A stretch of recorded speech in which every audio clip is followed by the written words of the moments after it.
गौरव सोहळा आणि ज्या मंडळाला सगळ्यात जास्त मीडियाने पॉझिटिव्हली निगेटिव्हली ट्रोल केलं, पण अभिमान आहे भावा तुमचा, कारण तुम्ही आपल्या बाप्पाला जगापर्यंत पोहोचवलं.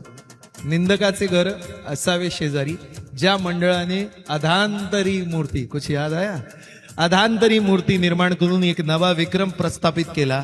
आणि सगळ्यात महत्वाचं म्हणजे उत्सवातल्या शेवटच्या 5ही दिवसांना येणाऱ्या सगळ्या गणेश भक्तांना अन्नदान करणारं तेच ते मंडळ जे व्हायरल झालं होतं, परळचा महाराजा, परळ सार्वजनिक उत्सव मंडळ. आपल्या सामाजिक उपक्रमांसाठी आणि आपल्या मूर्तीसाठी सुद्धा तितकंच नावलौकिक कमावणारं परळचा महाराजा.